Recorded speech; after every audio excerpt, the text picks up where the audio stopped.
అందరికీ నమస్తే అండి. Good morning. ఈనాడు, ఆంధ్రజ్యోతి, సాక్షి, ఆంధ్రప్రభ 4 వార్తాపత్రికల్లో వచ్చిన వార్తలు, వాటిలో వాస్తవాలు, వాటి వెనక ఉద్దేశాలు అన్నీ కూడా మనం ఉన్నది ఉన్నట్టు ఈ వీడియోలో డిస్కస్ చేద్దాం. కంటెంట్ నచ్చితే ఈ వీడియో లింక్ మీ మిత్రులందరికీ కూడా పంపించి సబ్స్క్రైబ్ చేసుకోమని చెప్పండి. నచ్చకపోతే ఎందుకు నచ్చలేదు ఏంటనేది కూడా కామెంట్ చేయండి. సో ప్రతిరోజు కూడా 7:30, 7:45 మధ్యలో ఈ వీడియో ఖచ్చితంగా అప్లోడ్ చేస్తున్నాము. లైక్ చేయండి. మీ ప్రతి లైక్ కూడా మనకు ఇంపార్టెంటే. సంక్రాంతి సందడి అంతా కూడా అయిపోయింది. యాజ్ యూజువల్గా స్కూల్స్ అండ్ ఆఫీసులు అన్నీ కూడా మళ్ళీ మొదలైనట్టున్నాయి. అందరూ తిరుగు ప్రయాణం కూడా అయ్యారు. సందడి అయిపోయింది. మనం కూడా విజయవాడలో మీటప్ ప్లాన్ చేసాం. ఈ నెలాఖరులో ఎప్పుడు ఎక్కడ అనేది నేను మళ్ళీ అనౌన్స్ చేస్తాను. సరే, ఇక అంశాల్లోకి వెళ్ళిపోతే ఈనాడు, ఆంధ్రజ్యోతి రెండిట్లో కూడా ఇది బ్యానర్ వార్తలో హైలైట్ చేశారండి. విశాఖ ఉక్కుకు కేంద్రం 11,500 కోట్లు స్పెషల్ భారీ ఆర్థికంగా ప్యాకేజీ ఇవ్వడానికి రెడీ అయిందంట. ఈరోజు అఫీషియల్గా అనౌన్స్ చేయబోతున్నారు అని ఈనాడు అండ్ ఆంధ్రజ్యోతిలో రాశారు. ఇది చాలా మంచి వార్త, చాలా మంచి గుడ్ న్యూస్ అన్నమాట. విశాఖ ఉక్కుకి 11,500 కోట్లు ఇవ్వడం అంటే మామూలు విషయం కాదు. విశాఖ ఉక్కుకు కేంద్ర ప్రభుత్వం కొత్త ఊపిరులు ఊదబోతోంది.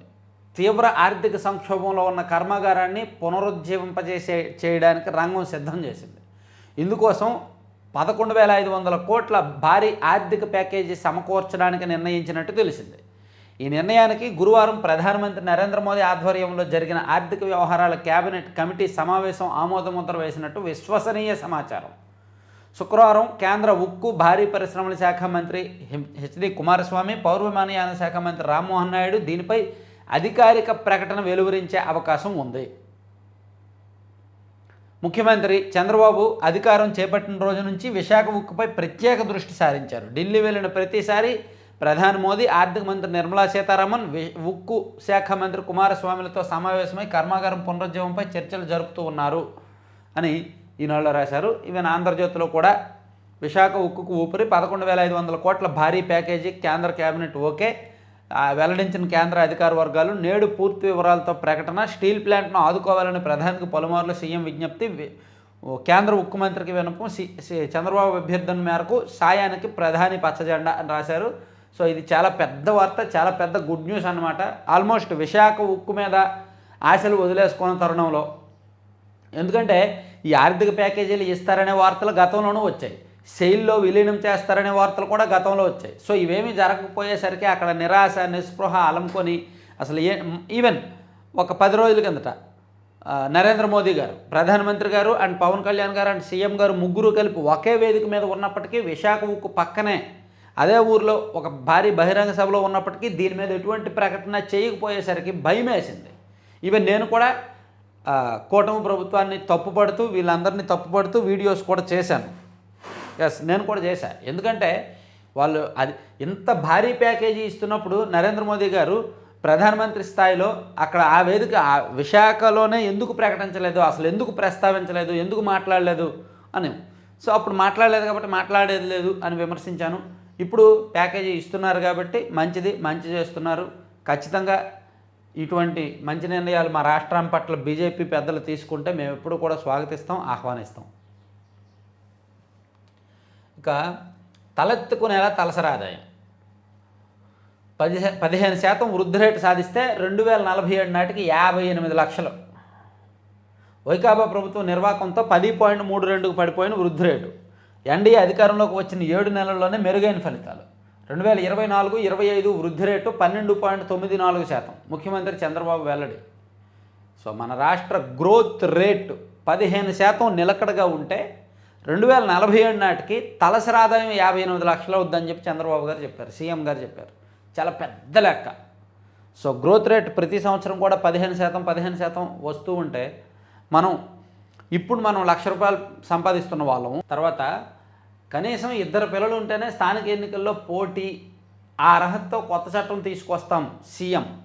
ఇది కొంచెం ఆలోచించాల్సిన అంశం. దీని మీద ఒక్కసారి మీరు కూడా మీ అభిప్రాయాన్ని కామెంట్ చేయండి. కనీసం 2 పిల్లలు ఉంటేనే స్థానిక సంస్థల ఎన్నికల్లో పోటీ చేయాలంట. ఒక సంతానం ఉంటే స్థానిక ఎన్నికల్లో పోటీ చేయడానికి అర్హత లేదంట. ఆ మేరకు చట్టం తీసుకొస్తారంట.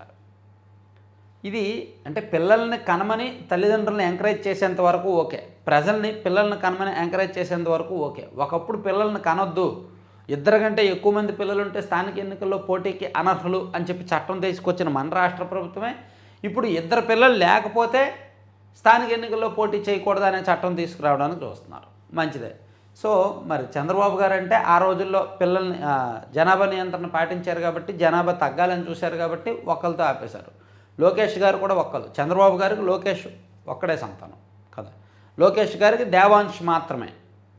సో అదే ఒకవేళ ఆ స్థానిక సంస్థల ఎన్నికల్లో పోటీకి ఇద్దరు పిల్లలు ఉండాలి అనుకుంటే ఒక 50 ఏళ్ళు పైబడిన వాళ్ళు, 60 ఏళ్ళు పైబడిన వాళ్ళు స్థానిక ఎన్నికల్లో పోటీ చేయలేరా? చేయలేరు కదా. అప్పట్లో జనాభా నియంత్రణ పాటించి చాలామంది ఒక సంతానంతో ఆపేశారు అనుకుందాం, అప్పుడు వాళ్ళు స్థానిక ఎన్నికల్లో పోటీ చేయలేరు కదా. సో అదే సందర్భంలో చంద్రబాబు గారి ఫ్యామిలీలో కూడా వర్తిస్తుంది కదా. అయితే వాళ్ళ స్థానిక సంస్థల ఎన్నికలు కాదు, వాళ్ళ చట్టసభ సభ్యులు కాబట్టి చట్టసభలకు రూల్ ఉండదు కాబట్టి నో ప్రాబ్లం. కానీ ఇది ఆలోచించాల్సిన విషయం అని నేను అంటున్నా.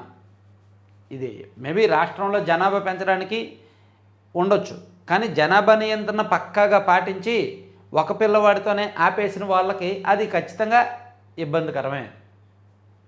మనం నాణ్యానికి రెండు వైపులో ఆలోచించాలి. ఆ విషయంలో, ఆ చట్టం విషయంలో కొంత వ్యతిరేకత వచ్చే అవకాశం ఉంది, కొంత అనుకూలత వచ్చే అవకాశం ఉంది. తర్వాత డాకింగ్ దిగ్విజయం. రోదసిలో అనుసంధానమైన స్పీడెక్స్ ఉపగ్రహాలు అమెరికా, రష్యా, చైనాల సరసన చేరిన భారత్. వినివీధిలో భారత్ సరికొత్త చరిత్ర లిఖించింది. రోదసి పరిశోధనలో మరో అధ్యయనానికి శ్రీకారం చుట్టింది. భవిష్యత్తులో చేపట్టబోయే భారీ అంతరిక్ష యాత్రలకు అవసరమైన ఒక కీలక పరిజ్ఞానాన్ని ఓడిచిపెట్టింది. అగ్రదేశాలకు ధీటుగా ప్రతిష్టాత్మక ప్రాజెక్టులు చేపట్టడానికి రంగం సిద్ధం చేసుకుంది. భూకక్షలో 2 ఉపగ్రహాల అనుసంధాన ప్రక్రియ డాకింగ్ కోసం చేపట్టిన స్పీడెక్స్ స్పేస్ డాకింగ్ ఎక్స్పెరిమెంట్ మిషన్ అద్భుత విజయాన్ని సాధించిందంట. చాలా మంచి విషయం. తర్వాత కేంద్ర ఉద్యోగులకు శుభవార్త. 8వ వేతన సవరణ సంఘం ఏర్పాటుకు మోదీ సర్కార్ పచ్చజెండా. త్వరలో చైర్పర్సన్, సభ్యుల పేర్లు. 3,984 కోట్లతో శ్రీహరికోటలో 3వ లాంచ్ ప్యాడ్ ఏర్పాటు. కేంద్ర కేబినెట్ నిర్ణయాలు వెల్లడించిన అశ్విని వైష్ణవ్. నిన్న కేంద్ర కేబినెట్ భేటీలో భాగంగా వేతన సవరణ సంఘం ఏర్పాటు చేయడానికి కేంద్ర ప్రభుత్వం నిర్ణయం తీసుకుంది. దీని మీద త్వరలోనే విధి విధానాలు వస్తాయి. తర్వాత కొల్లేరు ఆక్రమణను ఉక్కుపాదంతో అణచివేయండి. మత్స్యకారుల జీవనోపాధికి అడ్డంకులు ఉండవని అవగాహన కల్పించండి. 3 నెలల్లోపు సరిహద్దులు ఖరారు చేయండి. ఏపీకి సుప్రీంకోర్టు ఆదేశం. కొల్లేరులో ఆక్రమణలను తొలగించడం అనేది చాలా సెన్సిటివ్ విషయం. అక్కడ ఉన్నవాళ్ళు, ఆక్రమించుకున్న వాళ్ళు అంత ఆషామాషి కాదు వాళ్ళని ఖాళీ చేయించడం. వాళ్ళు దాన్ని నమ్ముకొని జీవిస్తున్నామని, మా జీవనోపాధిని, యాక్చువల్లీ వాళ్ళలో కొంతమంది నిజంగా దాన్ని నమ్ముకొని జీవిస్తున్నారు, కొంతమంది నిజంగా దాన్ని అడ్డం పెట్టుకొని వ్యాపారాలు చేస్తున్నారు, కొంతమంది నిజంగా అధికారంలో ఉన్నవాళ్ళు కొల్లేరు పేరిట కమిషన్లు భారీగా తీసుకుంటున్నారు. సో ఇప్పుడు సుప్రీంకోర్టు చాలా సీరియస్గా చెప్పింది, అసలు ఆక్రమణలు అనేవి ఎంకరేజ్ చేయొద్దు, ఎవరు ఆక్రమణలో ఉన్నా ఇమీడియట్గా ఖాళీ చేయించేయండి అని చాలా సీరియస్గా చెప్పింది. అది జరుగుద్దా లేదా అనేది చూడాలి. కొల్లేరు సరస్సులో సహజ నీటి ప్రవాహాన్ని అడ్డుకొని వన్యప్రాణుల మనుగడకు ప్రమాదకరంగా మారిన ఆక్రమణను ఉక్కుపాదంతో అణచివేయాలని ఆంధ్రప్రదేశ్ ప్రభుత్వాన్ని సుప్రీంకోర్టు ఆదేశించింది. గత ఏడాది డిసెంబర్ 11న జారీ చేసిన ఉత్తర్వుల ప్రకారం 3 నెలల్లోపు కొల్లేరు సరిహద్దులను గుర్తించి అక్షాంశాలు, రేఖాంశాలు ఖరారు చేయాలని ఆదేశించిందంటండి. దాదాపుగా 1,77,000 ఎకరాల విస్తీర్ణం కొల్లేరు చెరువు, కొల్లేరు సరస్సు 1,77,000 ఎకరాలు. కానీ ఇప్పుడు మ్యాక్సిమం ఒక 70,000 ఎకరాలు, 65,000 ఎకరాల కంటే ఎక్కువ ఉండదు. దానికి కారణం విపరీతమైన ఆక్రమణలు, విపరీతమైన దురాక్రమణలు. చేపల చెరువులు, ఎక్కడికక్కడ చేపల చెరువులు అనధికారికంగా. అధికారంలో ఎవరుంటే వాళ్ళకి వాటాలు, ఆ చెరువులదారుల నుంచి, లీజుదారుల నుంచి. వాటాలపైనే వాదనలు. మొదట దానిపైనే దృష్టి పెడదాం, ఆ తర్వాతే ప్రాజెక్టుల వారి నీటి కేటాయింపులపై బ్రిజేష్ కుమార్ ట్రైబ్యునల్ కీలక నిర్ణయం. ఫిబ్రవరి 19 నుంచి వాదనలు. కృష్ణా జలాల వివాదంపై బ్రిజేష్ కుమార్ ట్రిబ్యునల్ కీలక నిర్ణయం తీసుకుంది. కేంద్రం 2023లో అంతర్రాష్ట్ర జల వివాదం చట్టంలోని సెక్షన్ 3 ప్రకారం జారీ చేసిన తదుపరి టర్మ్స్ ఆఫ్ రెఫరెన్స్పై మొదటి 2 రాష్ట్రాల వాదనలు వినాలని నిర్ణయించింది. కృష్ణా జలాల విషయంలో, పంపిణీ విషయంలో మళ్ళీ పునఃపరిశీలన కోరుతూ పక్క రాష్ట్రాలు ఇచ్చిన అర్జీ మేరకు ఇది విచారణ జరుగుతుందన్నమాట. తర్వాత ఎందుకు వచ్చావు, నిన్నెవరు రమ్మన్నాడు? ఓకే, సైఫ్ అలీ ఖాన్ బాలీవుడ్ అగ్రనటుడు. ఆయన ఇంటిలోనే అర్ధరాత్రి 2:30 ఆ టైంలో అతని మీద కత్తితో దాడి జరిగింది. అతను ప్రస్తుతానికి హాస్పిటల్లో చికిత్స తీసుకుంటున్నాడు. ఇంట్లో ఎవ్వరూ లేని సమయంలో ఆయన ఒక్కడే ఉన్నాడు అని తెలుసుకొని చాలా ప్లాన్డ్గా ఆయన అపార్ట్మెంట్లో 12వ ఫ్లోర్లో ఉన్నప్పటికీ చాలా ప్లాన్డ్గా వెళ్ళి అతని మీద దాడి చేశారు. దాని మీద పోలీసులు కొంచెం సీరియస్గా దర్యాప్తు జరుగుతోందన్నమాట. దక్షిణ బస్తర్లో భారీ ఎదురుకాల్పులు, 17 మంది మావోయిస్టుల మృతి. కర్ణాటక తెలంగాణలో దుండగుల కాల్పులు, బీదర్లో ఏటీఎం సిబ్బందిపై తోటాలు, ఒకరి మృతి. 93 లక్షలు దోచుకొని హైదరాబాద్కు, ట్రావెల్ సిబ్బందిపై దాడి, నిందితులిద్దరూ పరారు. ఏటీఎం సిబ్బంది మీద దాడి చేసి 93 లక్షలు బ్యాగ్లో పెట్టుకొని వెళ్ళిపోయి ట్రావెల్స్ వాళ్ళు అడ్డం వస్తే వాళ్ళను కొట్టి వాళ్ళని దాడి చేసి ఎంత అరాచకం చేశారు. సామాజిక మార్పుతోనే బాల్య వివాహాలకు అడ్డుగట్ట, యూనిసెఫ్ అంతర్జాతీయ కార్యక్రమ నివేదిక వెల్లడి. దావోస్లో 5 సెషన్లలో మాట్లాడే అవకాశం, 3 సెషన్లలో వక్తగా చంద్రబాబు, 2 సెషన్లకు లోకేష్. ప్రపంచ దేశాల పెట్టుబడుల ఆకర్షణ లక్ష్యంగా పర్యటన, శనివారం రాత్రి బయలుదేరి వెళ్ళనున్న చంద్రబాబు. బృందంలో సీఎంతో పాటు మరో 8 మందికి అవకాశం. సో మనకు దావోస్ అంటే ఏం గుర్తు వస్తుంది? దావోస్ అంటే సీఎంలు వెళ్తారు, అక్కడికి వెళ్ళి బిత్తర చూపులు చూస్తారు, అక్కడికి వెళ్ళి ఇంటర్వ్యూలు ఇస్తారు, దాన్ని పొలిటికల్గా వాడుకుంటారు అనేది మేబీ మీ అందరికీ గుర్తుండొచ్చు. కానీ దావోస్ అనేది అక్కడికి అంతర్జాతీయ స్థాయిలో ప్రముఖ కంపెనీలు, ఇన్వెస్టర్స్ వాళ్ళందరూ కూడా అక్కడికి వస్తారు. సో ఆర్థికపరమైన అంశాలను, పెట్టుబడులకు సంబంధించిన అంశాలను, కొత్త కంపెనీ ఎస్టాబ్లిష్మెంట్కి సంబంధించిన అంశాలను, వివిధ ప్రాంతాల్లో ఎక్కడెక్కడ అవకాశాలు ఉన్నాయి, వాళ్ళు ఆ ప్రభుత్వాలు ఎటువంటి అవకాశాలు కల్పిస్తున్నాయి, ఇదంతా కూడా మాట్లాడుకొని అక్కడ ఒక ప్రాథమిక నిర్ణయానికి వచ్చి ఆ తర్వాత రాష్ట్రానికి నెక్స్ట్ లెవెల్ జరుగుద్ది అనమాట. దానికోసం సీఎంలు అండ్ మంత్రులు కొంతమంది దావోస్ వెళ్తూ ఉంటారు. ఇది ఎప్పటికప్పుడు జరుగుతూ ఉంటుంది. సో మన గత సీఎం గారు దావోస్ వెళ్ళినప్పుడు ఏం జరిగిందో అందరం చూసాం. సో ఇప్పుడు చంద్రబాబు గారి దావోస్ పర్యటన మీద భారీ ఆశలు, అంచనాలు ఉన్నాయన్నమాట. జై తెదేపా అంటూ ప్రాణాలు వదిలిన చంద్రయ్య గుర్తొస్తున్నారు. కార్యకర్తలే తెదేపా బలం బలగం, సభ్యత్వ నమోదుపై నారా లోకేష్ లేఖ. కార్యకర్తలే తెదేపా బలం బలగమని పార్టీ ప్రధాన కార్యదర్శి మంత్రి నారా లోకేష్ అన్నారు. సభ్యత్వ నమోదులో రికార్డులు నమోదు చేసి పెద్ద కుటుంబంగా ఏర్పడ్డామని, ఇది సరికొత్త చరిత్ర అని పేర్కొన్నారు. సభ్యత్వం తీసుకున్న వారందరికీ ధన్యవాదాలు తెలిపారు. సో కార్యకర్తే ప్రాణం ఎన్నికల టైంలో కానీ ఇటువంటి ప్రత్యేక సందర్భాల్లో. కానీ పార్టీ అధికారంలో ఉండగా ఇప్పుడు కార్యకర్తలు నిరాశలో ఉన్నారు. ప్రజలు పర్వాలా పీస్ఫుల్గా ఉన్నారు, పాజిటివ్గానే ఉన్నారంట ప్రభుత్వం పట్ల. కానీ కార్యకర్తలే అంత పాజిటివ్గా లేరు. ఆటోమేటిక్ ఫిట్నెస్ పరీక్షలకు ఎంవీఏలు ఎందుకు? వారు లేకుండానే ఏటీఎస్లకు ఓకే. దస్త్రంపై సీఎం సంతకం. మాన్యువల్ విధానం ఉండాలన్న మంత్రి రాంప్రసాద్ రెడ్డి ప్రతిపాదన తిరస్కరణ. కొత్తగా ఏర్పాటు చేస్తున్న ఆటోమేటిక్ టెస్టింగ్ కేంద్రాల్లో మోటారు వాహన ఇన్స్పెక్టర్ల పర్యవేక్షణలోనే ఫిట్నెస్ పరీక్షలు నిర్వహించాలని రవాణా శాఖ మంత్రి మండిపల్లి రాంప్రసాద్ రెడ్డి చేసిన ప్రతిపాదనను ముఖ్యమంత్రి చంద్రబాబు తోసిపుచ్చారు. ఇది కేంద్ర ప్రభుత్వ కార్యక్రమాన్ని దేశవ్యాప్తంగా అనుసరిస్తున్న విధానాన్ని ఆంధ్రప్రదేశ్లోనూ అమలు చేయాలని స్పష్టం చేశారంట. ఎంవీఐల పర్యవేక్షణ లేకపోయినా సరే ఆటోమేటిక్ సిస్టమ్ లేకుండానే ఆటోమేటిక్ సిస్టమ్ ఉంటే బాగుంటుంది. ఎంవీఐలు ఉంటే మళ్ళీ వాళ్ళు లంచాలు అవి ఇవి అలవాటు పడే అవకాశం ఉందని. తర్వాత నేడు తెదేపా మంత్రులతో చంద్రబాబు భేటీ. ఎంపీలు, జోనల్ ఇన్ఛార్జీలకు ఆహ్వానము. ప్రభుత్వం పార్టీ సమన్వయమే ప్రధాన అజెండా. సో జిల్లాల వారీగా అంటే విభజన జిల్లాల వారీగా ఈరోజు ఎంపీలు అండ్ పార్లమెంటరీ ఇన్ఛార్జీలు, జోనల్ ఇన్ఛార్జీలు అండ్ మంత్రులు వాళ్ళందరితో కూడా పార్టీ చంద్రబాబు గారు ఒక సమన్వయం కోసం ఒక మీటింగ్ పెట్టబోతున్నారు. ఈరోజు జరుగుతుంది ఆ మీటింగ్. Resurvey restart. తొలుత మండలానికి ఒక గ్రామంలో, తర్వాత అన్ని గ్రామాల్లోనూ 4 నెలల్లోనే ప్రక్రియ పూర్తి. గిరిజన బడులకు మహర్దశ. మౌలిక వసతులకు 155 కోట్లు మంజూరు. గిరిజన రైతుల కోసం మార్కెటింగ్ కేంద్రాల ఏర్పాటు. సికిల్ సెల్ ఎనీమియా చికిత్సకు అత్యాధునిక పరికరాలు. రాష్ట్ర ప్రతిపాదనలకు కేంద్రం పచ్చజెండా. గిరిజన పాఠశాల రూపురేఖలను సమూలంగా మార్చే దిశగా కేంద్ర రాష్ట్ర ప్రభుత్వాలు నడుంకట్టాయి. ఇరుకు గదుల్లో ఉన్న విద్యార్థులు పడుతున్న అవస్థలను దూరం చేసేలా సరిపడా తరగతి గదులతో పాటు మరుగుదొడ్లు, వసతిగృహ భవనాలు నిర్మించేందుకు రాష్ట్ర ప్రభుత్వం పంపిన ప్రతిపాదనను కేంద్రం ఆమోదించింది. 155 కోట్లు మంజూరు చేశారంట. మంచి విషయమే, పర్వాలే. అంత పాజిటివ్స్ వినిపిస్తున్నాయి ఈరోజు అయితే. వీళ్ళు అడిగిన దానికి వాళ్ళు ఇవ్వడానికి ఒప్పుకోవడం జలవనరుల శాఖలో అంతర్రాష్ట్ర బదిలీలు ఓకే. అనుమతి లేకుండా సినిమాలు ప్రదర్శిస్తే చర్యలు. దిల్ రాజు.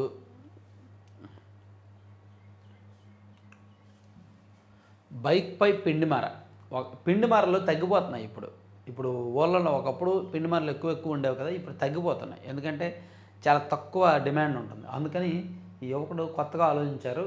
బండి మీదే మొబైల్ పిండిమర ఒకటి ఏర్పాటు చేసుకొని వీధుల్లోకి వెళ్ళి ఎవరికైనా ఆడించాలంటే ఇది. ఎందుకంటే పిండిమరలు ఇప్పుడు ఎక్కడ ఉంటాయో కూడా తెలియని పరిస్థితి. ఒకప్పుడు ఊర్లో పల్లెటూరులో పలానా చోట ఉంటుందని తెలిసేది, ఇప్పుడు ఎక్కడ ఉంటాయో తెలియదు, చాలా వరకు ఎత్తేసారు. అందుకని మొబైల్ పిండిమర ఏర్పాటు చేసుకున్నాడు. మంచి వినూత్నంగా ఆలోచించాడు ఆయన. సో ఇవన్నీ ఈనాడు. ఇంకా ఒక పేజీ చూద్దాం, ఇంకో 2 పేజీలు. తలెత్తుకునేలా తలసరి ఆదాయం 15% వృద్ధి రేటు సాధిస్తే 2047 నాటికి. ఇది చెప్పుకున్నాం కదా, సరే ఇది పక్కన పెడదాం. సాక్షికి వెళ్దాం. నిన్న అసలు సాక్షి చదవలేదు మనం. పాపం సాక్షి ఫ్యాన్స్గా మనం చాలా హర్ట్ అయ్యాం నిన్నంతా కూడా. మేబీ మీరందరూ కూడా బెంగ పెట్టుకున్నారని కూడా విన్నాను. అందుకని ఒకసారి చూడండి. ఓకే. హక్కులు హుళక్కే. కృష్ణా జలాలపై రాష్ట్ర హక్కుల పరిరక్షణలో చంద్రబాబు సర్కారు ఘోర వైఫల్యం. ప్రభుత్వ తీరును తీవ్రంగా తప్పుపడుతున్న నీటిపారుదల రంగ నిపుణులు. సెక్షన్ 3 కింద జారీ చేసిన విధి విధానాలు విభజన చట్టానికి విరుద్ధం. వాటి ప్రకారం నీటిపారుదల రంగ నిపుణులు అంటే ఎవరు? అంబటి రాంబాబు గారా, ఇంకెవరైనా ఉన్నారా? వైసీపీకి రిలేటెడ్ నిపుణులందరూ కూడా, వైసీపీకి సంబంధించిన నిపుణులందరూ కూడా వైసీపీ వాళ్ళే ఉంటారు. ఆర్థిక నిపుణులైనా, నీటిపారుదల రంగ నిపుణులైనా, ఆరోగ్య నిపుణులైనా. చూడండి, సాక్షిలో డిబేట్లు పెడతారు. ఓన్లీ వైసీపీ కోసం మాట్లాడే వాళ్ళని తీసుకుంటారు డిబేట్లో. చర్చించేది వాళ్ళే, డిబేట్ పెట్టేది వాళ్ళే, ప్రశ్నించేది వాళ్ళే, సమాధానం పెట్టేది వాళ్ళే, మార్కులు వేసుకునేది వాళ్ళే, చప్పట్లు కొట్టుకునేది వాళ్ళే. అలాగే ఇక్కడ కూడా నిపుణులు అని రాస్తారు. ఆ నిపుణులు ఎవరో కూడా తెలియదు. సో ఇదైతే సీరియస్ అంశం. నేనేదో చెప్పానే కానీ నిజంగా సీరియస్ అంశం. కృష్ణా జలాల విషయంలో మన హక్కులు ఏమిటి, మన వాటా ఏమిటి? అందులో ఒక్క టీఎంసీ తగ్గినా అన్యాయం జరిగినట్టే రాష్ట్రానికి. సెక్షన్ 3 కింద జారీ చేసిన విధి విధానాల విభజన చట్టానికి విరుద్ధం. వాటి ప్రకారం నీటిని పంపిణీ చేయాలంటే విభజన చట్టాన్ని సవరించాల్సిందే. విభజన చట్టాన్ని సవరించే అధికారం పార్లమెంటుదే. చట్టాన్ని సవరించకుండా సెక్షన్ 3 కింద జారీ చేసిన విధి విధానాలు చెల్లుబాటు కావంటున్న నిపుణులు. ఆ కోణంలో సుప్రీంకోర్టులో వాదించడం టీడీపీ కూటమి ప్రభుత్వం విఫలం. కేడబ్ల్యూటీడీ 2లోనూ అదే తీరు. ఓటుకు కోర్టులు కేసు భయంతో గతంలోనూ ఏపీ హక్కులను తెలంగాణకు తాకట్టు పెట్టిన చంద్రబాబు అని చెప్పి ఆంధ్రప్రదేశ్కు ఈ అన్యాయం జరుగుతోంది. కృష్ణా జలాల వాటా విషయంలో మనకు రావాల్సిన నీటి ఏది 512 టీఎంసీలు మన రాష్ట్రానికి రావాల్సి ఉంది కదా, అవి తగ్గే అవకాశం ఉందని చెప్పి వీళ్ళు రాశారు. ఒకసారి కొంచెం డీటెయిల్డ్గా డిస్కస్ చేద్దాం, తెలుసుకొని మాట్లాడదాం. తర్వాత డాకింగ్ సక్సెస్ చెప్పుకున్నాం. శ్రీహరికోట అంతరిక్ష కేంద్రంలో 3వ లాంచ్ ప్యాడ్ 3,984 కోట్లతో 4 ఏళ్ల నిర్మాణం కేంద్ర కేబినెట్ నిన్న ఆమోదించింది. ఇది కూడా అదొకటి కీలకం. తర్వాత నా అనుచరులను కాపాడాలని పోలీసులను కోరారు. కక్ష సాధింపు చర్యల్లో భాగంగా తన అనుచరులపై మోహన్ బాబు వర్సిటీలు దాడి చేశారని మంచు మనోజ్ ఆరోపించారు. 8వ వేతన సంఘం ఏర్పాటు ఆమోదం తెలిపిన ప్రధాని మోదీ. ఇందాక చెప్పుకున్నాం కదా. సో 8వ వేతన సంఘానికి నిన్న కేంద్ర కేబినెట్ ఆమోదం తెలిపింది. వచ్చే ఏడాదితో 7వ వేతన సంఘం కాలపరిమితి ముగియనున్న నేపథ్యంలో నిర్ణయం. కేంద్ర ప్రభుత్వ జీతభత్యాలు, అలవెన్స్లో ఇతర ప్రయోజనాల అంశాలను నిర్ణయించడంలో పే కమిషన్దే కీలక పాత్ర. సైఫ్ అలీ ఖాన్కు కత్తిపోట్లు. పెన్ను పేపర్ పద్ధతిలోనే నీట్ యూజీ. ఒకే రోజు ఒకే షిఫ్ట్లో ఓఎంఆర్ విధానంలో పరీక్ష. అక్రమాలకు తావు లేకుండా పరీక్ష నిర్వహణకే ఈ విధానం. సో పెన్ను పేపర్ పద్ధతిలోనే ఉంటుంది, ఎక్కడ ఆన్లైన్ ఉండదు, లేదా కాదు. మొత్తం పెన్ను పేపరు డైరెక్ట్గానే వెళ్ళొచ్చు. అక్కడ పాత పద్ధతులను కాస్త సవరించి తీసుకొచ్చారు. రాధాకృష్ణన్ కమిటీ సిఫార్సులను పట్టించుకొని ఎన్టీఏ నేషనల్ టెస్టింగ్ ఏజెన్సీ అన్నమాట. ఎన్ఎంసీ నిర్ణయం ప్రకారం పెన్ను పేపర్ విధానానికే మొగ్గు. ఒకే రోజు ఒకే షిఫ్ట్లో ఓఎంఆర్ విధానంలో పరీక్ష. అక్రమాలకు తావు లేకుండా పరీక్ష నిర్వహణకే ఈ విధానం. జిఎస్డిపి పెంపే సంపద సృష్టి, తద్వారా మరిన్ని అప్పులకు వెసులుబాటు. దాంతోపాటు రాష్ట్ర ఆదాయంతో కలిపి అభివృద్ధి సంక్షేమానికి వ్యయం. ఇదే విజన్ 2047 అని సీఎం చంద్రబాబు స్పష్టీకరణ. తద్వారా వచ్చే 5 ఏళ్లలో అదనంగా వ్యయానికి 1.58 లక్షల కోట్లు, అదనంగా 4.35 లక్షల కోట్ల అప్పు. గతేడాది కంటే 4.03% పెరిగిన జిఎస్డిపి. తలసరి ఆదాయం 58 లక్షలు పెంచడమే 2047 విజన్ లక్ష్యం. మంచిదేగా. తలసరి ఆదాయం పెంచుతారు, జిఎస్డిపి పెంచుతారు, రాష్ట్రంలో ట్రాన్సాక్షన్స్ అవి ఇవి పెరుగుతాయి. తద్వారా రాష్ట్రంలో మంచిదే కదా. ఇసుక కోసం టీడీపీ జనసేన సిగబొట్లు. వైఎస్ఆర్ జిల్లా గుండ్లమూల ఇసుక రీచ్ కోసం ఘర్షణ. కలెక్టర్ కార్యాలయంలోనే బాహాబాహికి దిగిన బీటెక్ రవి, అధికారి కృష్ణ వర్గీయులు, ఇరు వర్గాలను చెదరగొట్టిన పోలీసులు. సో ఇసుక రీచ్లు యాక్చువల్లీ ఉచిత ఇసుక కదా, రీచ్ల కోసం ఎందుకు అధికార పార్టీ నాయకులు కార్యకర్తలు పోటీ పడుతున్నారనే డౌట్ మీ ఎవరికైనా వచ్చిందా? ఇసుక ఉచితమే, కానీ రీచ్లు మాత్రం దాని టెండర్లు దక్కించుకోవడానికే అధికార పార్టీ నాయకులు కార్యకర్తలు విపరీతంగా పోటీ పడుతున్నారు. ఎమ్మెల్యేలకు కప్పం కడుతున్నారు, అధికారులకు నెల నెల కమిషన్లు ఇస్తున్నారు. ఎందుకంటే రీచ్ ఎవరి కంట్రోల్లో అయితే ఉంటుందో వాళ్ళు ఫ్రీగా ఇసుక ఇచ్చేయగా మిగిలిన ఇసుకని, ఇసుక ప్రకృతి వనరు ఎప్పటికప్పుడు లభిస్తూనే ఉంటుంది, పెరుగుతూనే ఉంటుంది, వస్తూనే ఉంటుంది. సో ఫ్రీగా వచ్చిన వాళ్ళకి ఇచ్చేయగా దాని లోడింగ్ ఛార్జెస్, అన్లోడింగ్ ఛార్జెస్, రవాణా ఛార్జెస్ తీసుకోగా కొంత ఇసుకను అక్రమంగా తరలిస్తుంటారనమాట. వాళ్ళకు 100 క్యూబిక్ మీటర్లకు పర్మిషన్లు ఉంటే వాళ్ళు 1000 క్యూబిక్ మీటర్లు తీసుకుంటారు. పార్టీ అధికారంలో ఉంది కాబట్టి వాళ్ళ ఇష్టం, అట్లా జరుగుద్ది. తర్వాత సింధు సులువుగా Indian Open tour badminton quarter ఫైనల్లోకి భారత్ స్టార్ షట్లర్స్ సింధు వెళ్ళారు. తర్వాత హిండెన్బర్గ్ కంపెనీ మూసివేతకు వ్యవస్థాపకుడు నెట్ అండర్సన్ నిర్ణయం. హిండెన్బర్గ్ ఎన్నో సంచలనమైన అంశాలను, సంచలనమైన స్కామ్లను బయటపెట్టిన హిండెన్బర్గ్ను మూసివేయాలి అని అనుకుంటున్నారండి. ఎందుకంటే వాళ్ళ మీద వస్తున్న ఒత్తిళ్ళు, చాలా వ్యవహారాలు ఉన్నాయి. అందుకని వాళ్ళు ఆ కంపెనీ మూసివేయాలి అని కంపెనీ అధినేత నిర్ణయం తీసుకున్నారు. తర్వాత సుప్రీంకోర్టు జడ్జిగా జస్టిస్ చంద్రన్, పట్నా హైకోర్టు ప్రధాన న్యాయమూర్తి జస్టిస్ కే వినోద్ చంద్రన్ గురువారం సుప్రీంకోర్టు జడ్జిగా ప్రమాణం చేశారు. గణతంత్ర వేడుకలకు సుబియాంతో ఢిల్లీలో జరిగే గణతంత్ర వేడుకలకు ఇండోనేషియా అధ్యక్షుడు ప్రబోవో సుబియాంతో ముఖ్య అతిథిగా వస్తున్నారు. గాజాపై ఆగని దాడులు. హమాస్తో కాల్పుల విరమణ ఒప్పందం జరిగినప్పటికీ గాజాపై ఇజ్రాయెల్ దాడులు కొనసాగాయి. 72 మంది మరణించారు. తాజాగా కూడా జరుగుతున్నాయి. ఇవన్నీ సాక్షుల అంశాలు. సో ఆంధ్రజ్యోతికి ఒకసారి వెళ్దాం. ఆంధ్రజ్యోతిలో చూసుకుంటే హిండెన్బర్గ్ మూసివేత,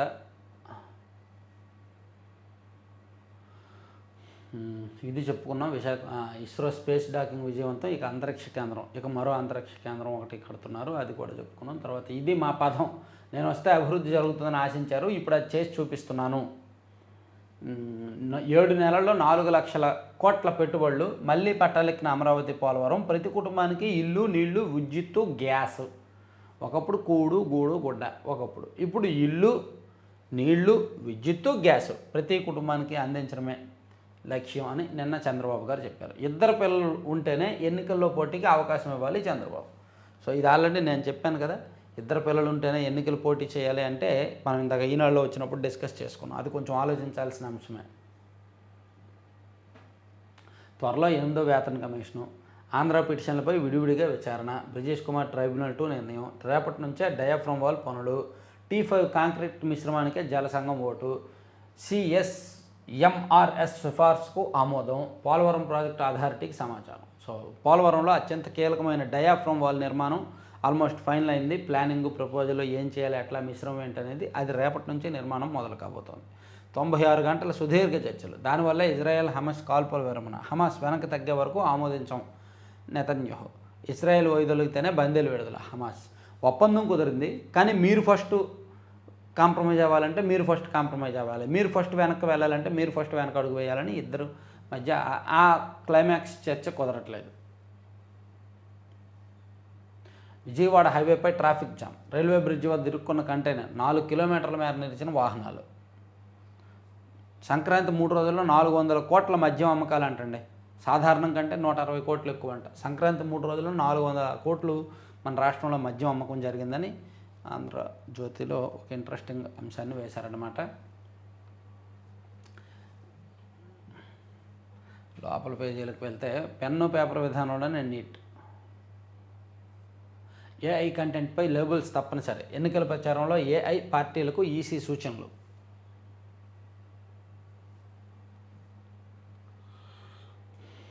తప్పుడు క్లెయిమ్లతో 1070 కోట్లు లాగేశారు. ఐటీ శాఖ పరిశీలనలో తేలిన లెక్క. ఆదాయ పన్ను చట్టంలోని వివిధ సెక్షన్ల కింద అటు ప్రభుత్వ రంగ సంస్థలు, ఇటు ప్రైవేట్ సంస్థలకు చెందిన 90,000 మంది వేతనజీవులు తప్పుడు క్లెయిమ్లు దాఖలు చేసి 1070 కోట్లు మినహాయింపులు పొందారని ఆదాయ పన్ను శాఖ పరిశీలనలో తేలింది.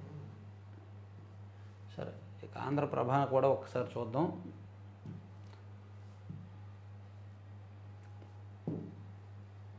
ఆంధ్రప్రభలో ఏమైనా ఆ 3 పత్రికల్లో వెయ్యినవి ఏమైనా వేస్తే ఒకసారి చదువుతానండి. మళ్ళీ ఎన్టీఆర్ బేబీ కిట్లు త్వరలో పునరుద్ధరణ. హాస్పిటల్లో ట్రీట్మెంట్ అయిన వాళ్ళకి గతంలో టీడీపీ గవర్నమెంట్ ఉన్నప్పుడు 2014 నుంచి 19 వరకు తల్లి బిడ్డ ఎక్స్ప్రెస్ అని ఉండేది. డెలివరీ అయిన వాళ్ళని ఇంటికి సేఫ్గా జాగ్రత్తగా పంపించి వాళ్ళకి కిట్లు ఇచ్చేవాళ్ళు, బేబీ కిట్లు ఇచ్చేవాళ్ళు. వైసీపీ ప్రభుత్వం వచ్చాక దాన్ని తీసేశారు. ఇప్పుడు మళ్ళీ దాన్ని స్టార్ట్ చేయాలని కూటమి ప్రభుత్వం భావిస్తోంది. తర్వాత మైనింగ్ అక్రమాలపై కఠినంగా ఉంటాం. ఫ్యాక్షన్ హత్యోదంతాల్లో నిందితులకు పోస్ట్ మార్టమే. అప్పులపై వెసులుబాటు రీఫైనాన్సింగ్ ఆ దిశగా ప్రయత్నాలు రాసుకొచ్చారు. కృష్ణా జలాల వివాదంలో కీలక మలుపు. ఏపీ వాదనతో ఏకీభవించిన ట్రైబ్యునల్ వాదనలు వినేందుకు అంగీకారము. 3 రోజుల పాటు వాదనలకు అవకాశము. తెలంగాణ వాదనను మరోసారి తప్పుపట్టిన ఏపీ. ఇదిగోండి, అక్కడ ట్రైబ్యునల్లో చర్చలు జరుగుతున్నాయి. ఆంధ్రప్రదేశ్ వాదన బలంగా వినిపిస్తోంది. తెలంగాణ వాళ్ళ వాదనను ఏపీ ప్రతినిధులు తప్పుపట్టారు. ఇంత బలంగా వాదన జరుగుతుంటే సాక్షిలో మాత్రం అంతా అయిపోయింది, ఇంకేమీ లేదు అనేటట్టు రాసుకొచ్చారనమాట.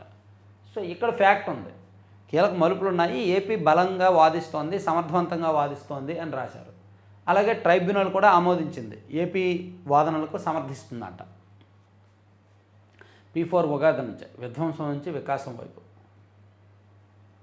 ఒకే రోజు ఒకే షిఫ్ట్. పసుపు సైన్యం 1,52,598 మంది సభ్యత్వాలంట.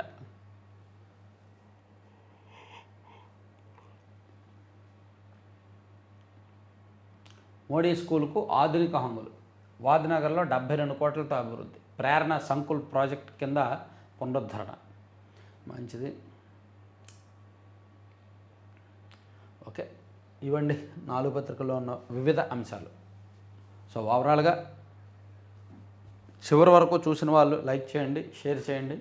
అలాగే విజయవాడలో మన ఛానల్ మీటప్ ఈ మంత్ ఎండింగ్ ప్లాన్ చేస్తున్నాము.